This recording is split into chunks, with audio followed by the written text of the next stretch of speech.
We are talking adjustments today, so that's why we're coming at you from a different angle than usual so that I can give you a full body shot so that you can see what I'm up to.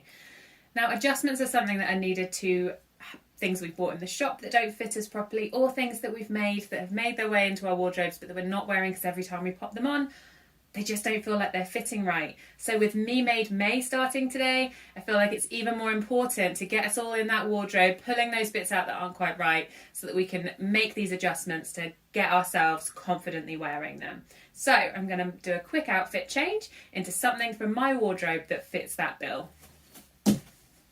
So this is the Tilly and the Buttons Cocoa dress. And the reason why this is one of those items in my wardrobe that I generally don't wear very often is because I made this whilst I was pregnant. So I was a little bit heavier, I had a little bump, so I made this a bigger size than I needed to enable me to have that growing room. But of course now I'm not pregnant, all I find is that I feel a little bit frumpy in it because it's just a little bit bigger than I'd like it to be. The other problem I have is if you look at the bottom here, the back is shorter than the front. Now that was intentional when I made it because I wanted to allow, when that bump was there, for the front to lift up, but obviously I don't need that now. But I also find that I have an awful lot of dresses in my wardrobe and I'm trying to increase how many tops I've got. So what I'm going to do today is shorten this so that I can turn it into a top, because I think pairing it with a pair of jeans, it's something that I'm going to wear a little bit more. So we are going to go through how to pull it in at the sides and how to get that fitting right and how to pull it up at the hem. So the first thing I'm going to do is grab myself some pins. I'm literally going to pinch the side and pop myself a pin in. I start with doing this at the waist. So I'm going to do the same thing on both sides. We want everything to be symmetrical. So I'm going to pop a pin in here as well. So I'm just reaching around to pop these two pins in at the side at the distance I want it to be. So it's already pulling in and sitting that much snugger. On the bust, it's actually not far off. My bust didn't really go back down that much after I was pregnant, but on the hips, I've got a little bit here that I can pull it in. So I'm going to put another pin on each of the hips. Now you can pop your clothes on inside out if you find that easier, but I will show you how I transfer my markings through to the inside for sewing. But those are the two pieces of information I need. I need the waist as to how much I want to pull it in, and the hip as to how much there I want to go out by. And I'm just going to taper it up so that it's approximately the same at the bust. Now the other thing I want to decide on is my finished length. Now you can either do this by folding it up and actually getting a visual on how long you want it to be, or some people just like to pop a pin in as their finished length. Whether you're turning it up and just popping a pin in like so, that's absolutely fine. We only need a pin at the front. I'm going to show you how we're going to get it level front and back. But I want to make this top length, so I'm just thinking about where my jeans generally sit and bringing it in that little bit lower. So I think I'm going to go with my finished length being here. I think that looks right for what I want to do. So those are the pieces of information I need. So I'm going to slip out of this and pop it on my cutting table. So here we have our dress now off and on the cutting table. We are ready to transfer our markings. So if you put your dress or whatever it is on inside out, you won't need to do this, but if, like me, you like to work with things the right way out, this is how you do it. At the moment, I have got one pin here that's going through two layers. Now what I want to do is keep it in the same area, but just going through the top layer. So I'm just going to slide it out. I can still see where it was, and pop it back in. So it's no longer going through the second layer, it's just in the top, so I can separate these two. I'm going to do the same on this one, and the same on the two on the other side. So we've got a pin going through both layers at the moment. There's the back of it there. I'm going to pull it out gently and just pop it back through, so it's going through just the one layer and my two layers are able to be separated. Once you've done that, we will look at our hem pin. Mine is here. Now I have marked the bottom of my dress. If you have folded it up, and pinned it with this up, what you're going to do is you're going to pop a pin on your folded edge, because that is going to mark the bottom of your dress or top, whatever it may be. And then you can take this one out that's holding it all folded up so that you've got your dress hanging low.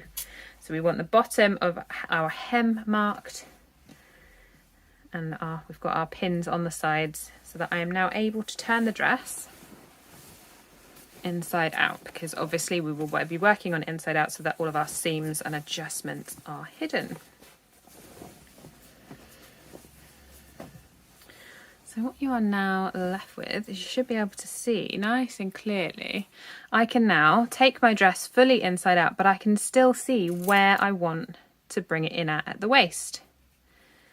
So I can transfer that pin to the inside so that it goes through both layers again, and pull out my little marker pin, and I've got that now transferred through to the inside. So I will do that on all of my pins. I have now got my markings just as if I had tried my dress on the inside. So we've now got to decide the lines that we are going to be sewing. So obviously we've got my armpit here. I don't want to bring it any higher up. I don't want it cutting in under my armpit, so I'm going to be tapering into the waist and then back out for the hip. So there are a few different ways you can mark this. You could mark it with chalk, with a friction pen, or you could mark it with your pins, literally giving yourself a line to follow. Whatever method you choose to go with, we want to make sure that we are creating nice smooth curves. We don't want any sharp sudden movements. Everything should always be tapering gently so that it flows with all the curves of our body. Now we're only going to do this on one side for the time being. Obviously we're going to make the adjustment on the other side, but I've created this nice curve on this side. I am going to stitch that first, and then I'll be back. Here we are, all sewn. You can see I've got some nice smooth curves, nothing dramatic happening at any point. I took the opportunity whilst I was at the machine to pull my sleeve in ever so slightly just to tighten those up, because I knew that that was something I wanted to do. So I've kept it the same width here at the hem. I have kept it the same in the underarm. As I say, we don't want to be pulling that up. It's just going to get uncomfortable. And then I have followed my pin line all the way down here. Right, now we need to get this symmetrical on the other side. And one of the ways I like to do this is by creating myself a template. I do this using a pair of scissors. Now, if you wish to try this on first before you make any cuts, this is the time to do it before you cut this away. But what I'm going to be doing is cutting this, leaving myself my normal seam allowance. So you can see I'm leaving the same amount that I would normally overlock.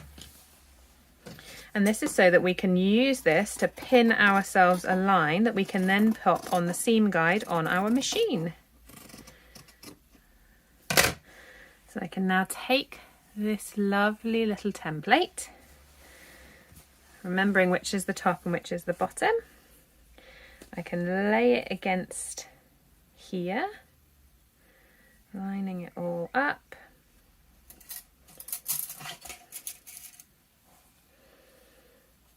And pin it onto our other side so that I can then cut the two exactly the same. We want our adjustments to be symmetrical.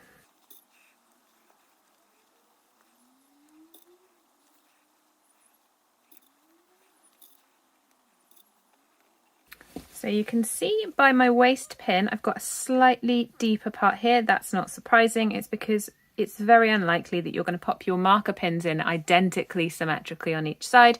So there will always be a slight discrepancy.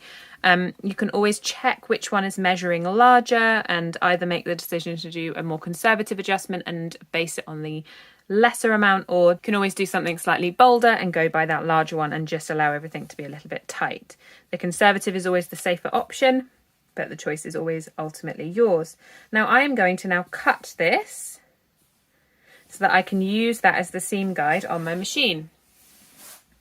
Now for those of you who might be a little bit anxious about cutting before you sew it, what you can do is leave this here and mark your seam allowance and draw yourself a new line following this on your seam allowance.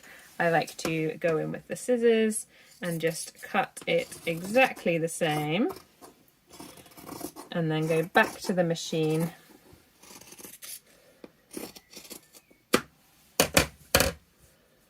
and stitch that in place, knowing that I have got my little 3/8 seam allowance ready to use. With both sides now taken in, this is where I would try it on before heading to my overlocker and overlocking these sides to keep all of that where I want it. And now we move on to the hem. So I have my hem marked with this little pin here. Now that marks the bottom point of my finished hem. So I need to allow hem allowance there. Now on a jersey garment like this, I would always include at least an inch. You can see I've put an inch on it previously. You need something solid at the bottom of a jersey hem in order to ensure that your fabric isn't going to roll up. So I'm going to add a nice 3 centimeters hem on here. And I'm going to make sure that this pin is only in my front layer. I don't want it going all the way through because we are going to refold this fabric. And I'm going to refold it so that my side seams are sat on each other. The reason I do this is because when I cut a hem, I always like to make sure that my sides are together, because if a hem is different lengths at the sides, it's really noticeable. If a hem is slightly different lengths between the front and the back, generally speaking, no one's going to notice. So by folding it like this so that we cut it like this, we are going to end up with a much better finish. So I always lay it out like this, taking some time to get these side seams level and on top of each other. You can always pop a pin in if you're worried or the fabric's misbehaving and you just want to make sure they're together. So you can see I've popped a pin in the side seam there and it's coming out in the same place on the one underneath. So I have now got my center marked, and this is my pin telling me my cut length because I've already added my 3 centimeters. My original pin was up here, so this is where I'm going to be cutting, and I'm going to be cutting in a straight, slightly curved up to the side seam manner, and then working my way back round to the back. Now, I know that this dress isn't actually a level hem. That's really important to know, because if you want to, you can measure up from your bottom. So I know that this is, I'm making a 31 centimeter change. So if I knew that these were level, I could set myself up with a pin at 31 centimeters, and that would give me my cut edges both front and back. Now, because I know that this one is sitting slightly shorter in the back, I'm going to be aiming for a little bit lower than that pin, but actually it's still going to provide me with a really useful piece of information. This is where I just go in with the scissors. If you wanted to grab yourself a ruler and draw yourself a line, absolutely fine. There is nothing wrong with that. But I'm going to keep straight. I've got the advantage that I've got a nice pattern that's giving me my straight line. So I'm going to work my way straight. And then I'm going to start to just ever so slightly curve up towards the side. And I'm just moving across my board, keeping it nice and flat. So then I'm going to curve myself down slightly, and then I'm going to take myself a nice straight line across the back. We don't want to be heading curves into here, because what you'll do is you'll end up with a point when you fold it out if you don't head towards your fold at the straight line. But you see, now I know that regardless of anything else, my two side seams are exactly the same. And I can have a look at my original dress. And the idea that I'm aiming for is that I have cut slightly more off the front than I have off the back. The other thing I like to do when I'm cutting one of these, if I know that my front and back are the same, is once I get halfway, I take my front section that I've cut off and I will take it over And in this case, it's not going to line up, but ordinarily I would line it up so that I'm giving myself another line that I can follow so that it will be the same at the front and the back. But now that has been cut, you can now try it on again. You want to make sure that you're happy with your length, remembering that it's got an extra inch on it.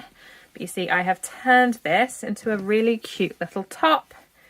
And the idea being when I lay it out, I should end up with a front and a back sitting pretty much the same length. I've actually made the length of the back slightly longer, which I'm happy with. But if you weren't happy with it, you see how my side seams are basically the same. I could always cut that if I wanted to make sure that those two were sitting totally level. So now all I have to do is overlock my sides and turn up my hem, and my top will be adjusted, and hopefully now it will make its way into something I wear from the wardrobe just that little bit more frequently. So here is the final top. Originally a dress, but I have shortened it significantly. I have pulled it in so it is fitting me so much better. The minor adjustment I've done on the sleeve has made me feel much better about how that's fitting there. All in all, I am so happy with it, and they were such easy adjustments to do.